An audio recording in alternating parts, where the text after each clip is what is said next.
সকলকে স্বাগত জানাই আমার চ্যানেল ডিভাস চয়েসে। এই যে এই আয়নাটি হচ্ছে আমি এই বছরের প্রথম দিকে, একদম প্রথমে জানুয়ারির দিকে কিনেছিলাম, কিন্তু তারপর থেকে কখনোই সেরকমভাবে ব্যবহার করা হয়নি।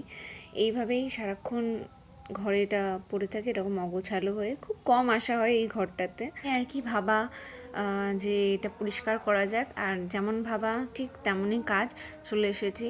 আর ভিডিওটা করা হয়েছিল বড়দিনের আগে, যেহেতু সামনে বড়দিন, তাই আর কি দেরি করিনি।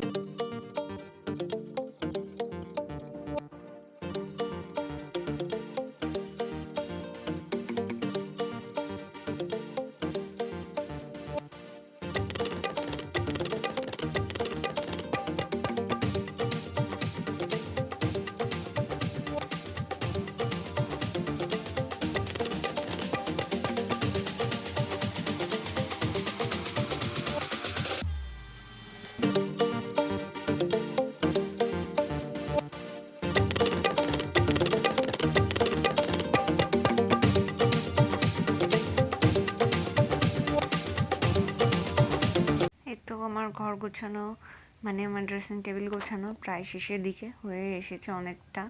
অনেক জিনিস ছিল আর পুরো এলোমেলো হয়েছিল, তো গোছাতে টাইম লেগেছে ব্যাস। আর গোছানোর পরে কিছুটা এরকম লাগছে দেখতে। বড়দিন বলে কথা, আর ঘর না সাজালে হয়?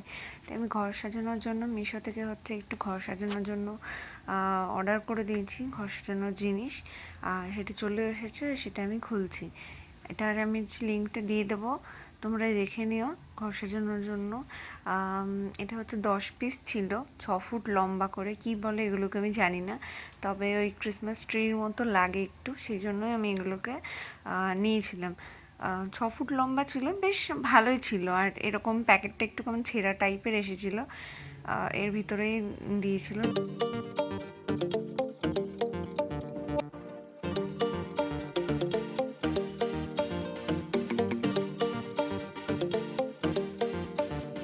তারপর আমি অনেকক্ষণ একা চেষ্টা করতে থাকলাম, এরপর একা একা হচ্ছিল না দেখে আমি বাবাকে একটু ডাকলাম, আর বাবা এসে আমাকে হেল্প করছিল। তো আমি এটা কেমন বানাতে চেয়েছিলাম, আমি ওটা একটু ইনস্টাগ্রামের রিলে দেখেছিলাম, বানাচ্ছিল এরকমই জিনিস দিয়ে। তো সেই জন্যই আমার এটা অর্ডার করা আর বানানোর জন্য আমি চেষ্টাও করছিলাম অনেক রকমভাবে, কিন্তু অনেকবার এই ছবিটা মানে বানানোর চেষ্টা করে বারবার খুলছিলাম, বানাচ্ছিলাম, আর এমনকি ওগুলো বারবার খুলে পড়েও যাচ্ছিলো। আসলে জিনিসটা বোধহয় একটু ভারী ছিল, সেলো টিপ দিয়ে না ঠিক লাগছিল না। আমি অনেক চেষ্টা করার পরে, মানে একবার বানানোর পরে রেখে দিয়েছিলাম, তারপরে এসে দেখি গিয়ে আবার সব খুলে গেছে। তো অনেকবার বানানোর পর অবশেষে হয়েছিল। অনেকক্ষণ থেকে লড়াই করে বারবার খুলে করার পরে অবশেষে আমি কিছুটা এইরকম বানাতে পেরেছিলাম। ঠিক করে ভিডিও নিতে পারিনি, তবে মানে মোটামুটি এরকমই লাগছিল। তবে অতটা ভালো আমারও খুব একটা পছন্দ হয়নি। যাই হোক, আর সবাইকে হ্যাপি নিউ ইয়ার, ভালো থাকবেন, সুস্থ থাকবেন।